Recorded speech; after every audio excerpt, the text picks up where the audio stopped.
অনুশীলনী 1.3 5 নম্বৰ অংকটো সম্পূৰ্ণভাৱে মই তোমালোকক বুজাই দিছো। ভিডিওটো প্ৰথমৰ পৰা শেষলৈকে চাই থাকা। ভিডিওটো ভাল লাগিলে সাবস্ক্ৰাইব লাইক নিশ্চয় কৰিবা। যে ইয়াত দিয়া আছে 26 * -48 + 48 * কিমান আছে -36। গতিকে তোমালোকে জানা যে এনেকুৱা ধৰণৰ অংক যদি কৰো ভুল নহব। তোমালোকে চাই লোৱা -48 * 26 + 48 -48 আছে -48 * -36। ইয়াত এটো কোন ধৰণৰ ফৰ্মুলা ইউজ হ'ব ইয়াত তোমালোকে চাই লোৱা। ইয়াত কোনো ধৰণৰ ফৰ্মুলা ইউজ নহয়। প্ৰথমে যদি এনেকুৱা থাকে a * b = আমালোকে কি লিখিব পাৰো b * a। এইটো আৰু এইটো একেই হয়, এইটো আমি লিখিব পাৰো। সেই কাৰণে এইটো লাইনৰ পৰা আগত 48 লিখিছো, তাৰ পিছত আমি কি লিখিছো 26 লিখিছো। তাৰ পিছত প্লাস আছে, প্লাসটো আমি লিখি লৈছো। 48 আগত আছে, 48 টো আমি লিখি লৈছো। তাৰ পিছত মাইনাস। এতিয়া এটা ফৰ্মুলা ইউজ কৰিব লাগিব। তোমালোকে চাই লবা ফৰ্মুলাটো কেনেকুৱা ধৰণৰ হ'ব। আমি আগতে পাই আহিছিলো a * b + a * c = কি পাইছিলো পাইছিলো a * b + c। এই ফৰ্মুলাটো আমালোকে পাইছিলো। গতিকে এতিয়া চাই লোৱা যদি এইটো a হ'ব, এইটো b, এইটো a আৰু এইটো কি এইটো হ'ব c। চাই লোৱা ইয়াত a ইনটু আছে ইনটু প্লাস আছে প্লাস। এইটোৰ লগত ফৰ্মুলাটো মিলিছে না নাই চাই লোৱা a * b তাৰ পিছত পাইছো প্লাস a প্লাসৰ লগত প্লাস তাৰ ইনটু কি আছে a * c ইকুয়াল টু আমালোকে লিখিব লাগিব a * b + c। তেন্তে এর মান কিমান আছে ইয়াত চাব লাগিব। এর মান আছে 48 আমি আগতে লিখি ললো 48। এতিয়া কি কৰিব লাগিব চাই লোৱা b + c * b + c।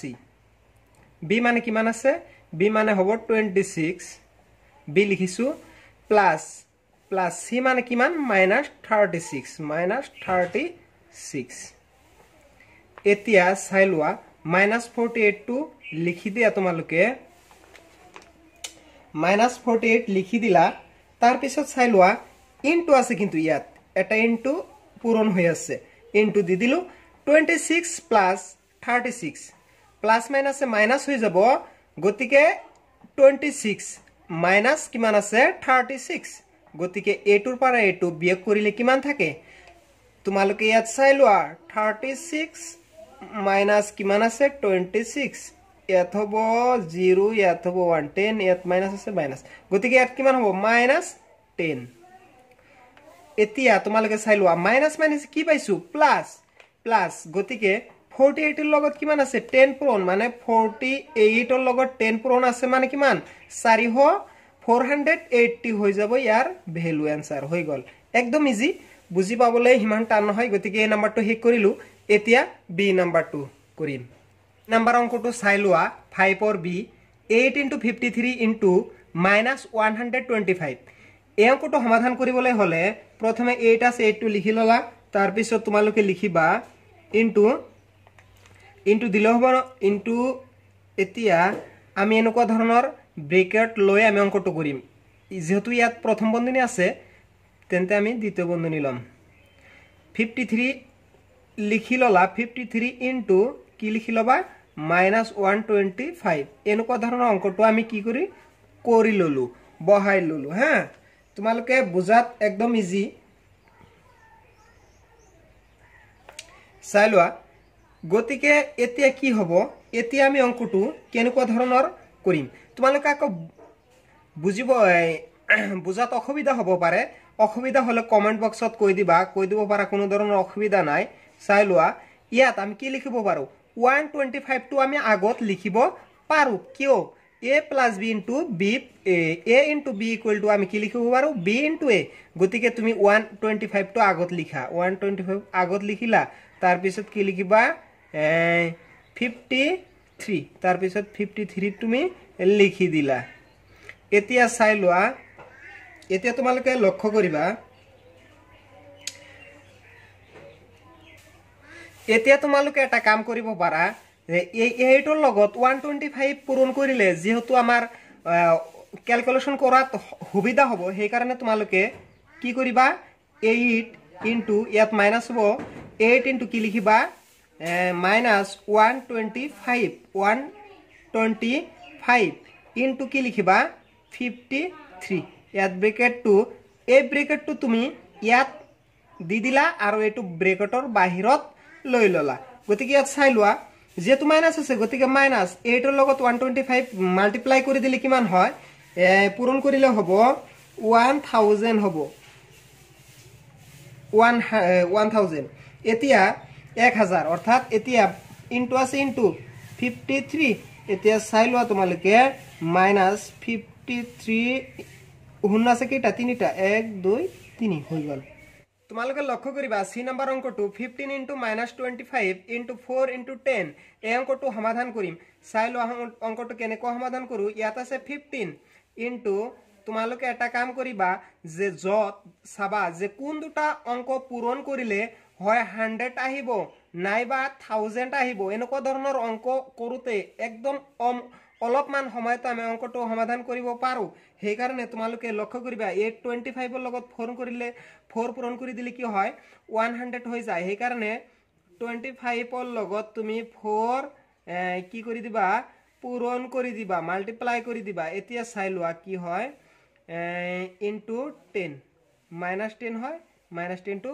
বাহিৰত লিখি দিলা এতিয়া লক্ষ্য কৰা ইয়াত 15 লিখি ললা ইনটু ইয়াত আছে -25 গতিকে মাইনাস ইয়াত হ'ব 100 ইনটু কিমান হ'ব -10 তুমি যদি ইয়াত 15 ৰাখি দিয়া এটো লগত এটো পূৰণ কৰিলে কিমান হয় এই মাইনাস মাইনাস কি হ'ব প্লাস প্লাস গতিকে তোমালোকে 1 ৰ লগত 10 পূৰণ কৰিলে এটা কথা মনত ৰাখিবা যদি ইয়াত আছে দুটা শূন্যৰ লগত ইয়াত এটা শূন্য আছে হা এনেকুৱা ধৰণৰ শূন্য পূৰণ কৰিবলৈ হলে হেকত এটা শূন্য লগাই দিবা কেইটা শূন্য হল তিনিটা 1 2 3 এনেকুৱা ধৰণৰ একদম ইজি তেন্তে তুমি ইয়াত 1 লিখি দিলা আৰু শূন্য কেইটা তিনিটা এটা দুটা তিনিটা মানে এটা শৰ্ট টিক্সৰ পূৰণ এইবিলাক হা গুৰুত্ব দি বুজি লবা মাইনাস মাইনাসে প্লাস হৈ গৈছে আৰু ইয়াত 1000 হৈছে গতিকে ইয়াত 1000 ৰ লগত 15 পূৰণ কৰিলে হ'ব 15000 গতিকে একদম ইজি এতিয়া চাই ল তোমালোকে ডি নম্বৰ অংকটো আমি সমাধান কৰিম ইয়াত আমি এই ফৰ্মুলাটো আমি ইউজ কৰিম এই ফৰ্মুলাটো আমি কি কৰিম ব্যৱহাৰ কৰিম কেনেকুৱা ধৰণে ব্যৱহাৰ কৰি তোমালোকে চাই লোৱা ইয়াত আছে -41 টো আমি লিখি ললো তাৰ পিছত ইনটু কি লিখিম চাই লোৱা 102 আছে ইয়াত 102 টো আমি ভাঙি লম কেনেকুৱা ধৰণে ভাঙি লম চাই লোৱা 1 ৰ লগত কিমান যোগ কৰিলে 2 হ'ব 102 1 ৰ লগত 2 পূৰণ কৰি দিলে কিমান হ'ব 110 সৰি 102 ইয়াত চাই লোৱা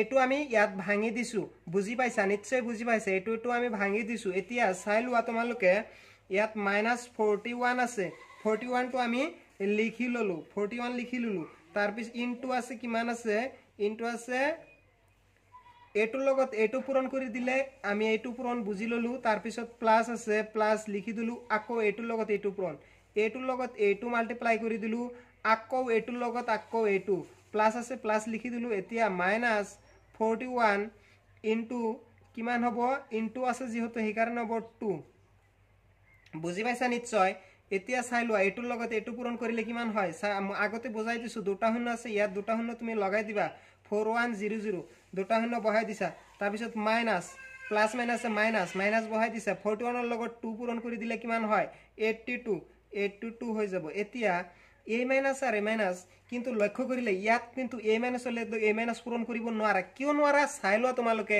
ইয়াত কোনো ধৰণৰ পূৰণ চিন নাই যদি মাইনাসৰ লগত মাইনাস থাকে তেন্তে প্লাস হয় পূৰণ থাকিলে প্লাস হয় যদি ইয়াত -5 টকা হয় আৰু ইয়াত মাইনাস তুমি এটা দোকানত 5 টকা বাকি কৰিছা আৰু এটা দোকানত 3 টকা বাকি কৰিছা তেন্তে তোমাৰ মুঠ টকা কিমান হ'ব তুমি ঋণী কিমান হবা মুঠ টকা হ'ব -8 হেইদৰে এটো হ'ব তেনেকুৱা ধৰণৰ -410 অৰ্থাৎ এই দুটা যোগ কৰি দিলে 82 এনেকুৱা ধৰণৰ অংকটো সমাধান কৰিব লাগিব এতিয়া তোমালোকে ই নম্বৰ অংকটো লক্ষ্য কৰা -625 * -35 + 625 * -65 ইয়াত এই -2 অলপ কিতাপত অলপমান খেলি মেলি আছে, ইয়াত এটা মাইনাছ হ'ব আৰু ইয়াত মাইনাছ হ'ব। চাই লোৱা তোমালোকে, এইটো আমি সলিউশন সমাধান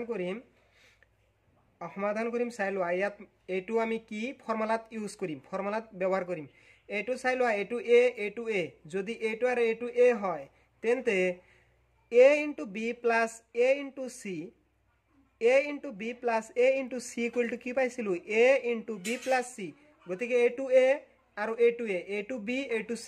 গতিকে a এৰ ভ্যালু কিমান আছে -625 ইনটু, এতিয়া আমি লিখিম চাই লোৱা তোমালোকে, এইটো হ'ব b, এইটো হ'ব b -35 ইনটু চিৰ ভ্যালু কিমান আছে, c মানে কোনটো হয়, c মানে এইটো হয়, প্লাস -65 এইটো হৈ যাব। এতিয়া -35 প্লাস -65 এইটো হ'ব b আর 8 প্লাস c। লক্ষ্য করা 625 ইনটু 100, গতিকে এইটোৰ লগত এইটো পূৰণ কৰিলে কিমান হৈ যায় 62,500। এইটো হ'ব সমাধান। 1 নম্বৰ অংকটো 7 ইনটু -50 - 2, এইটো যদি আমি সমাধান কৰো, কেনেকে সমাধান কৰিম তোমালোকে চাই লোৱা। এইটো আমি লিখিম যে 7 ইনটু 50 লিখি ললো, ইয়াত মাইনাস আছে, মাইনাস হাতৰ লগত 2 পূৰণ কৰি দিলে, অৰ্থাৎ 7 ৰ লগত 2 মাল্টিপ্লাই কৰি দিলে কিমান হয় 14। ইয়াত লিখি দিলো, এইটোৰ লগত এইটো যদি আমি পূৰণ কৰি দিও 350 - 14, 350 পৰা 14 মাইনাস কৰিলে হয় এইটো হ'ব 633, অৰ্থাৎ 336। এইটো হ'ব ইয়াৰ একুৰেট ভ্যালু। এতিয়া আমি জি নম্বৰ অংকটো কৰিম। তোমালোকে জি নম্বৰ অংকটো চাই লোৱা। 17 -17 ইনটু -29, ইয়াত লক্ষ্য কৰি দেখাবলৈ পোৱা যাব এই অংকটো আমাৰ অলপমান এইটো ভাঙিব লাগিব। গতিকে ইয়াত -72 লিখি ললা, তাৰ পিছত তোমালোকে লিখিবা চাই লোৱা 30 ৰ পৰা 30 আছে, গতিকে -30 + 1 = -29 হয়। এইটো বুজিব লাগিব, 30 ৰ পৰা 1 মাইনাস কৰিলে কিমান হয় 29। ইয়াত আগত মাইনাস আছে, মাইনাসটো বহাই দিলা। একদম সহজ। এটা দোকানত তুমি 30 টকা বাকি কৰিছা, তাত আৰু 1 টকা দিলা, তেন্তে তোমাৰ ওচৰত আৰু মাইনাস মানে আৰু পাব 29 টকা। ঠিক সেইদৰে এতিয়া তোমালোকে লিখা 30 - 30 প্লাস কিমান হ'ব ইয়াত 1। এতিয়া আমি এইটো ফৰ্মুলাত আছে, এইটো আমি এনেকুৱা ধৰণৰ বনাই লম। চাই ল তোমালোকে, -17 ইনটু কি লিখিবা, এইটোৰ লগত এইটো পূৰণ দিয়া আৰু এইটোৰ লগত এইটো পূৰণ দিয়া। তুমি -17 ইনটু -30 বহাই ললা, এইটোৰ লগত এইটো পূৰণ দিলো। প্ৰথমে আমি -17 ইনটু -30 কি কৰিলো, পূৰণ দিলো। তাৰ পিছত প্লাস আছে, প্লাস লিখি ললা। তাৰ পিছত -17 আছে, 17 টোৰ লগত 1 কি হ'ব পূৰণ হৈ যাব ইনটু 1। একদম সহজ পদ্ধতি। এইটোৰ লগত এইটো পূৰণ কৰিলে কিমান হয় 17 ৰ লগত 3 পূৰণ কৰিলে কিমান হয় 51 আৰু 30 0 510 আৰু মাইনাস মাইনাস কিমান হ'ব প্লাস আছে প্লাস 17, অৰ্থাৎ -17 এতিয়া চাই লোৱা। এতিয়া তোমালোকে এটা লক্ষ্য কৰিবা, 17 ৰ পৰা 510 মাইনাস কৰিলে হ'ব 93। এইটো হৈ যাব। এতিয়া